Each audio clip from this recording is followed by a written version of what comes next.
good? My name's Aaron Bull. I'm a videographer from Sydney, Australia, and yeah, thanks Chazza for having me. Yeah, man can say whatever they want, it don't count until Charlie says. Your boy ain't ever been number one in the country until Charlie says. That's right, they respect my opinion, yeah, they wait until Charlie says. ChillinIt, Henny and Reefer, big team. Like if on our end we go down to the video credits, there are a lot of people involved in this shoot. What's it like? Like first off, what was your role in this all? Well, cinematography. So I was like camera operator pretty much, but yeah, just like John Baxter was directing. So it's like JN Collective is like the production company. Yeah, he comes up with all the concepts himself and like the ideas, and then he'll bring it to me, and we'll go through it together and just kind of plan out what everything's going to look like and like just run over everything pretty much. But on the day, I think it was a 3-day shoot, and it's just like non-stop. Everyone just has to like, you know, hit their marks. Yeah, it's a good team to work with. Yeah, I mean, it was just like a strong team, man. So many people involved. Like one of the bigger projects I've worked on. Yeah, it was a lot of fun. So warehouse location to open up with. So is this what's this location like? Is this just like the absolute middle of nowhere, or is this like a studio kind of set? It's like close to the city. It's a proper production studio. Pretty like so nice there. Like it just everything works in there. I can make it chick through way like digga D, no vacay. Hit it like a Ray J, make it rain AJ, bust down with a bit of weed. So allegedly, are the props on set real? Allegedly. This is like, I don't know if I'm allowed to talk on this. I don't care like what's gonna happen. Yeah. No, that was not there. That was just stock footage. Too many like issues, you know, getting the real stuff there. So so nothing real is used on set. It's you know, disclaimers and all of that. Often in a shoot, is that something you have to deal with often, is dealing with what's allowed to be on camera? Do you ever have like artists bring stuff and you're like, we can't exactly use that on camera? Or is there any kind of issues that you have to kind of tackle when it comes to things like that? Not really, to be honest. Like, not that many like videos I've done where been props like that. I mean, I've never really had to tell someone don't bring that. Not gonna get in trouble. I mean, I'm just a videographer. My face isn't on camera, but this video happened very quickly, pretty much. Like I found out not that long before we were shooting. There was as you can see, it's like a very fast-paced video, so there wasn't like heaps of time to plan for like very detailed stuff. Yeah, just those small things we kind of just like ran out of time to like prepare properly. Like we already knew that we were gonna just get the stock footage and just make it our own. But yeah, it was just like it all happened very quickly, pretty much. I done got a gun, my brother's got one. In a rap game, money and your friends and your rivals. He throws the cigarette. Oh no, he catches it in reverse. Yeah. It was that was John's idea. I thought it came across like pretty well. Like obviously I saw it a lot.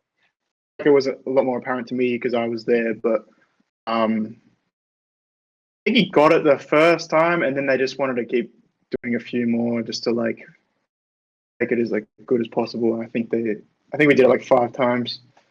But yeah, like came out like a lot better than I thought it would. The great protect just got golded. Pay your debt and then solve it, baby. I break the session, then roll it, fold it.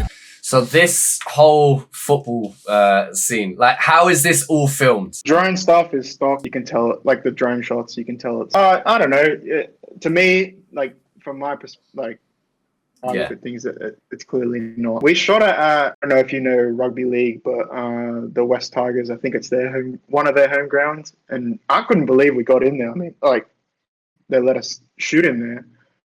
I was pretty sick, like this just big stadium. But we had like maybe like I think they put out a call for like fans to be in the video.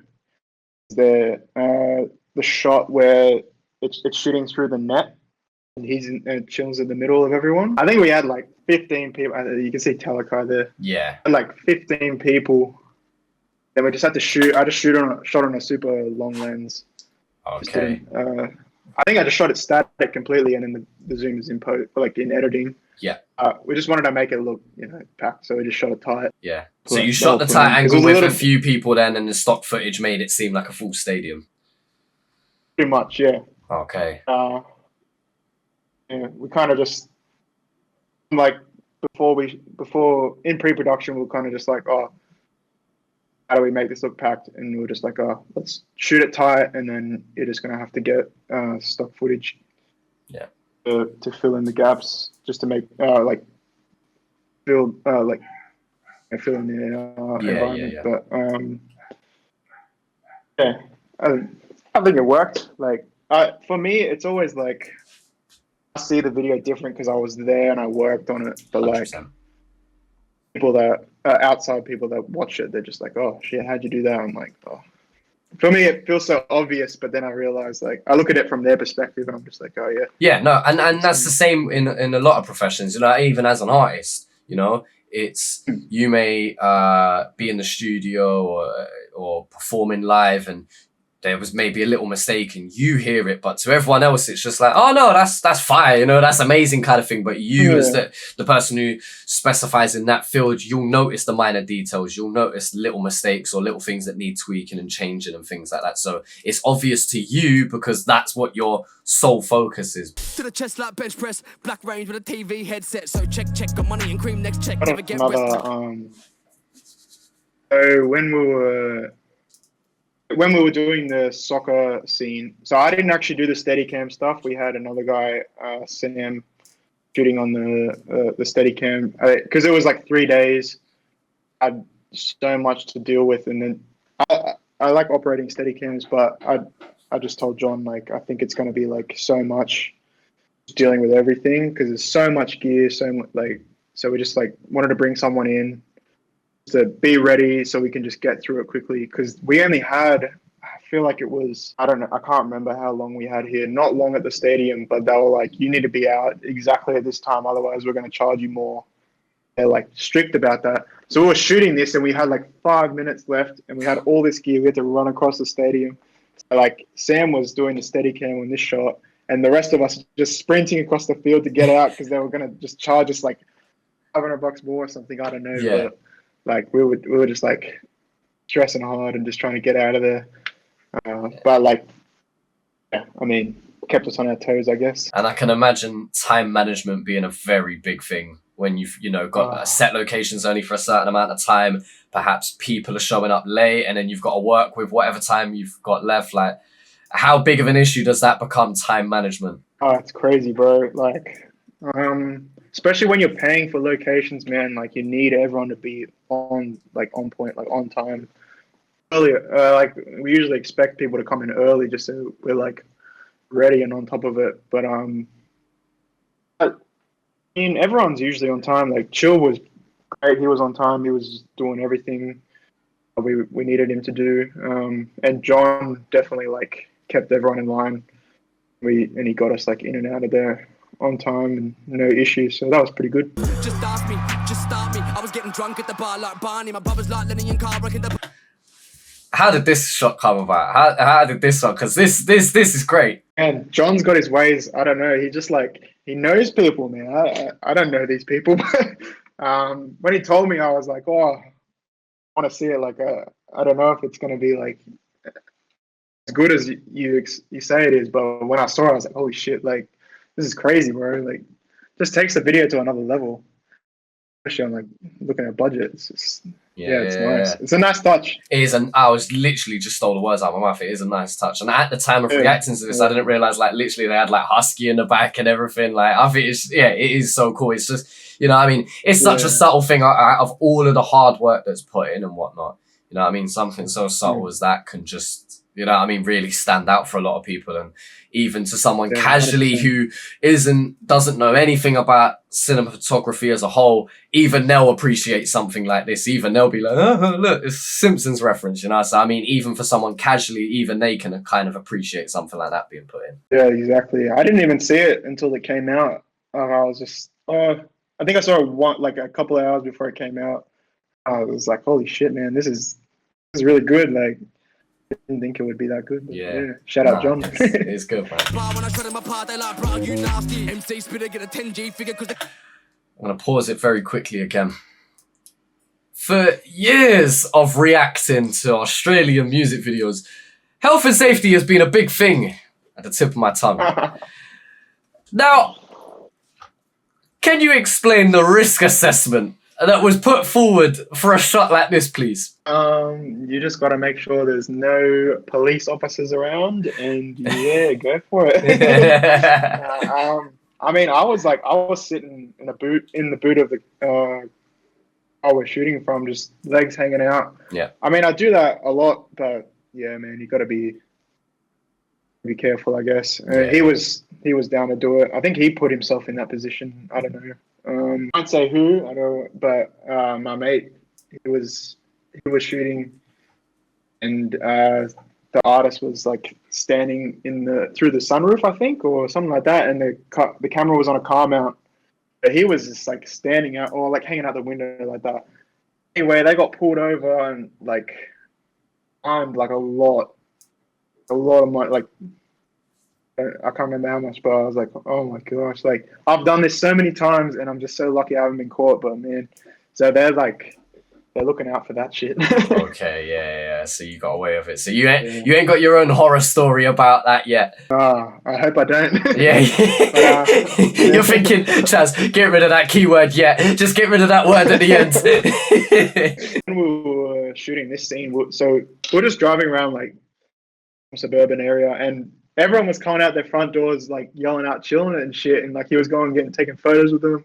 He looked like a proper superstar. Like people were coming out to him. Like it was so weird. I was just like, what?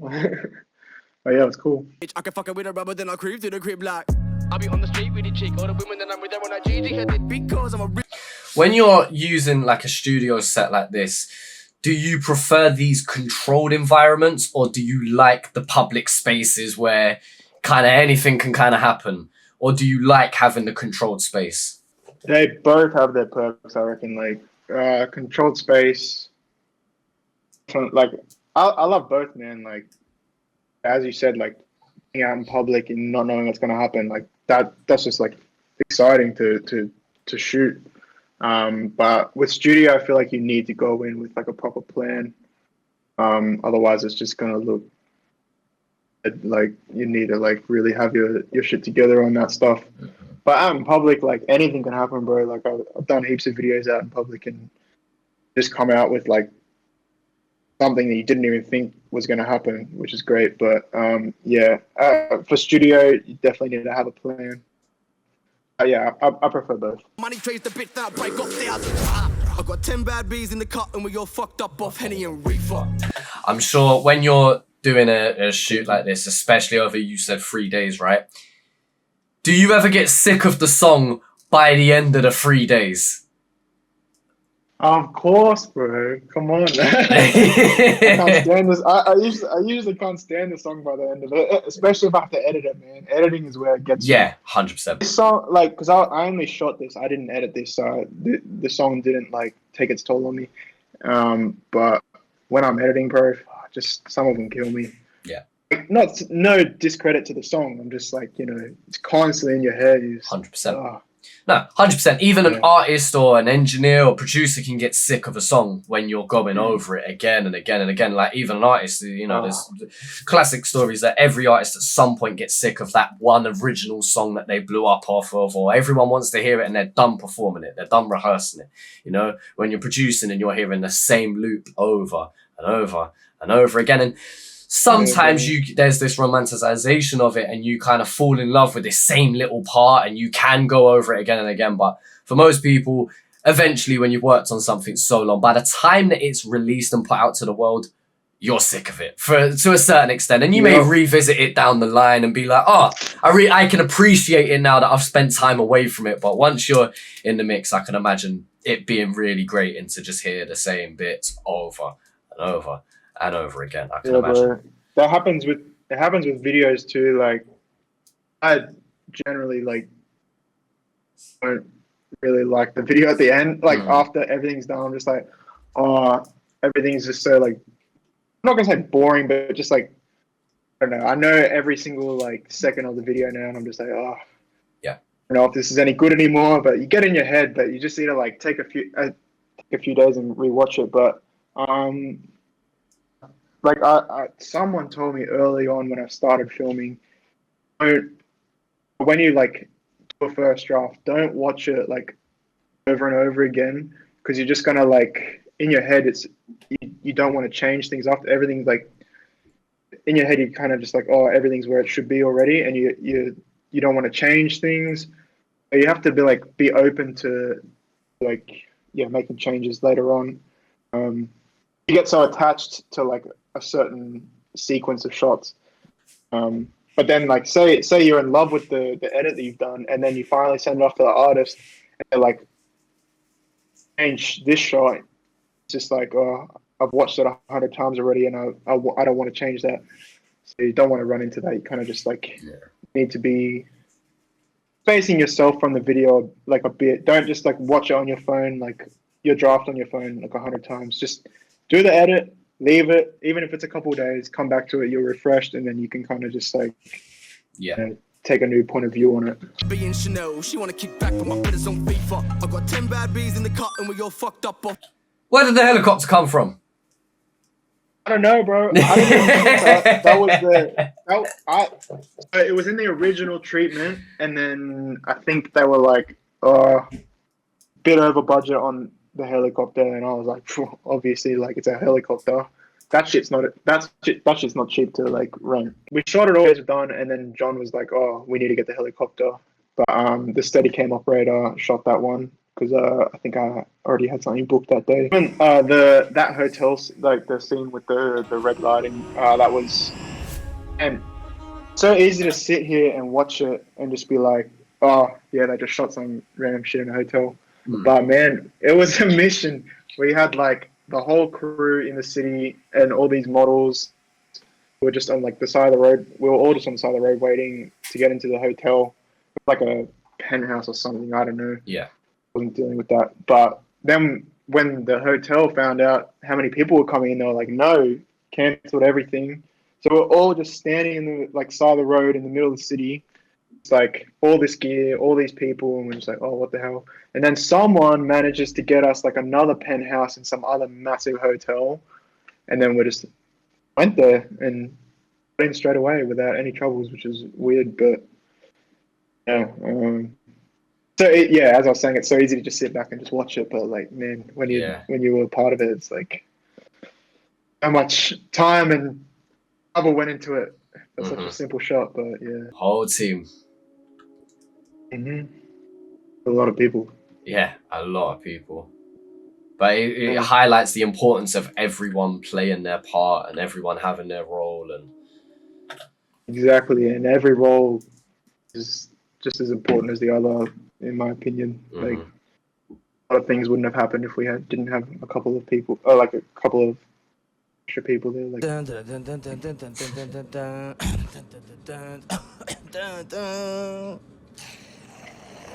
It suits him perfectly. yeah, perfect. Nah, it is amazing. It is brilliant. So that was 3 days. What's the longest you've spent on a single video, kind of in terms of actually filming? Is 3 days kind of your limit, or have you gone over that before? I think like 3 or 4 days. It's hard to remember, but yeah, that's like usually like the most you would do. But usually most of my videos a day or two. Last question is, what is it like working with Chill? You know, was this the first time that you worked with Chill on a video?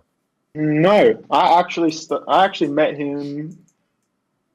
First time I met him, I used to shoot his live shows like years ago.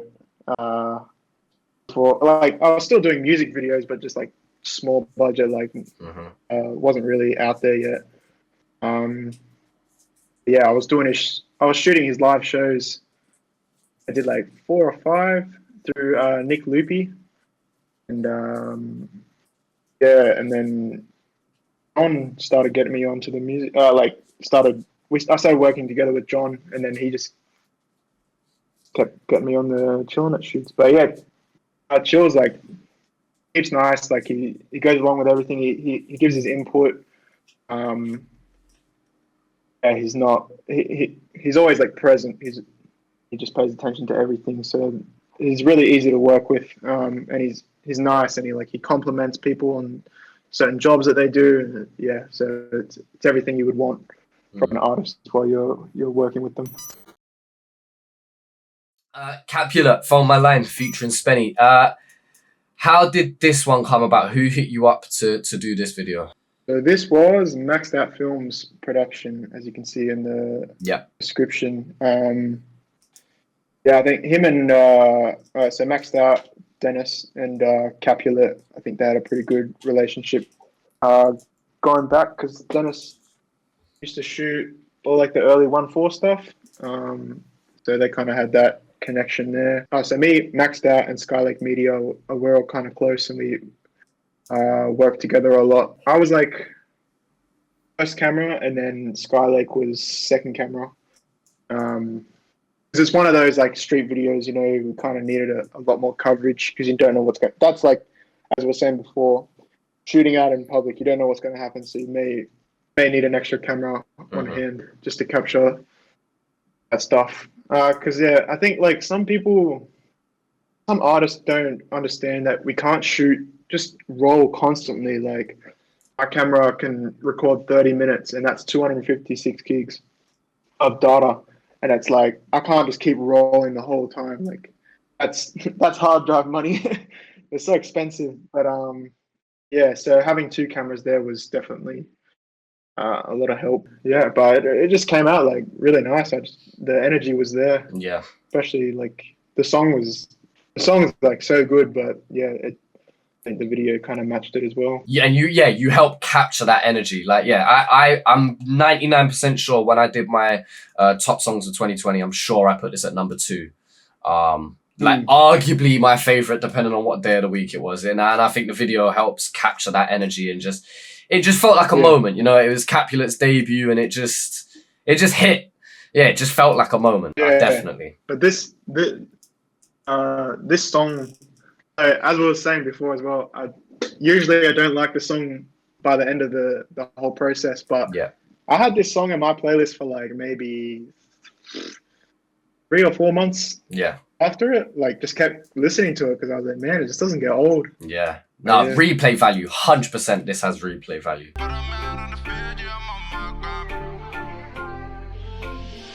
Just before the drop, I know obviously you got the cars, you got the alcohol on deck and everything, but people commented saying that you captured the area really well. Like, it just felt like what the area felt like. It felt like what the community felt like. It, again, coming into capturing that energy. Is there anything that you're doing specific to do that, or is that something that can just happen as a moment? I feel like on these shoots, because it was me, Skylake, and we also had VHS. Draco was doing the VHS. Yeah, I feel like you just need to like constantly be watching and just make sure you get the right moments. Like when I edit these types of videos, you want to make sure that you're not just like scrolling through a shit ton of like random stuff. Like mainly just be ready to like record, especially on like these street scenes, and just make sure you get the right moments. But yeah, I guess you just gotta like be like aware of everything that's going on. But yeah, nothing too specific really. She wanna come around, but I ain't gon' wife, When I pull up to the party, she acting naughty, so she want. And this was a hired location. This was like the mansion location that you had. What was it like to work in this location here? It was an Airbnb, but it was like really far west, like other than Blacktown, like past Blacktown. Oh man, it was such a nice house, like so unique, and like there was another room, and the ceilings were all just like painted and like this really nice artwork. Like yeah, it was Walked in and I was like, oh yes, this is going to be perfect. But then that was another instance where I don't think the owner realized how many people were coming.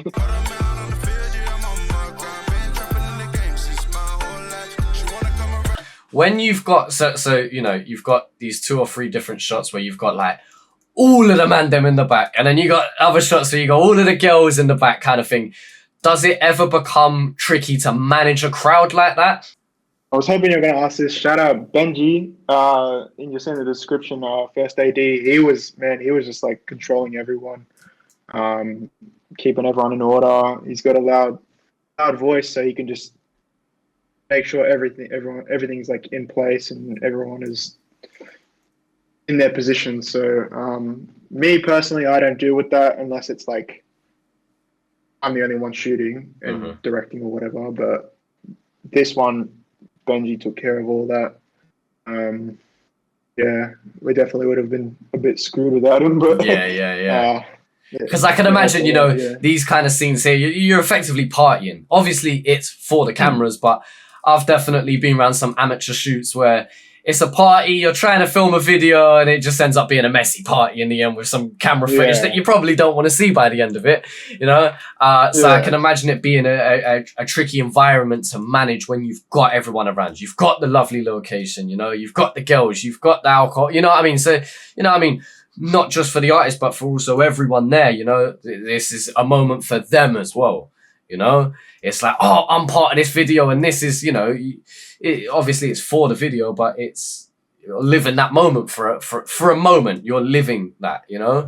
And so I can imagine that not being difficult. I can imagine that being difficult, sorry, should I say, to kind of contain that energy, because you're trying to be professional and get a finished professional looking product out at the same time. Yeah, exactly. I mean, it depends on like the situation. Like, I think here we were stressing for time a bit. There's so many things going on. You need to point out if something needs to be done. So like, I'll just go out to Benji and be like, man, we need to do this now. And he'll just turn around and be like, everyone do this. Blah, blah, blah, blah. So he was kind of like the loud voice to keep everyone under control. But yeah, you don't want to like kind of overdo it with that, because you don't want to like ruin their mood. You need to like work with them and make them comfortable and actually enjoy it, because like everything you see here is like genuine. They're all having fun. They're not just like putting it on. I like that a little bit, but like obviously they're still having fun.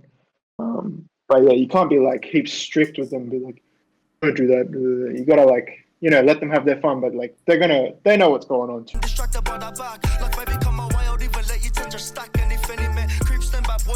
I bet it's a nice transition then, just off the back of what we just said, to then just have the 2 artists for a moment and just be able to have like a really nice controlled shot as a contrast.